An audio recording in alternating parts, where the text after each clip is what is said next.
I planned this trip for 3 years. Not for luxury, not for photos, but for family. Then, 2 nights before we were supposed to leave, I received a message. You won't be coming. My wife thinks it's better if it's just her family. You've already helped enough by paying. I was sitting at my kitchen table when I read it. In front of me were small gifts for my grandchildren. Sunscreen, little bags, keychains that said, Grandma loves you. I didn't reply. I just turned my phone face down and sat there in silence. My son used to bring me flowers every spring. He once told his teacher I was his hero. I still have a drawing he made of me wearing a cape. Somewhere along the way, I stopped being part of his story. I looked at the bag I had packed for myself. 2 dresses, a candle, and a photo of my husband. I wanted to place his picture on the table by the beach and tell the children who he was.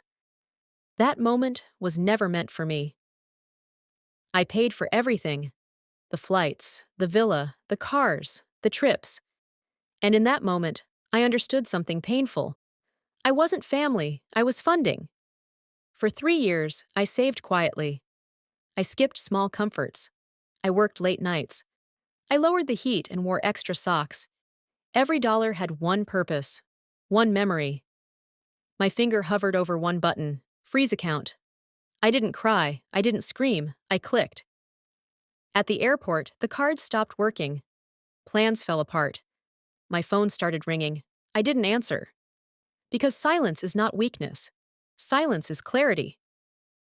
The refunds returned one by one. But more importantly, my dignity came back with them. And that's when I chose differently. I wrote down new names. Women who had given everything and been forgotten. Women who deserved to be seen. This trip was no longer about blood. It was about belonging. We arrived at the villa by the ocean. 1 table. Enough chairs for everyone. I placed my husband's photo at the center. No one asked me to move it. Every night we lit candles. Every woman shared a memory. No one asked what we lost. We celebrated what we survived. When my son finally wrote, it wasn't an apology. It was a request for money. And I understood then. Some people only miss you when the giving stops. I learned this late in life. Kindness without boundaries becomes permission for cruelty. So I stopped begging to belong.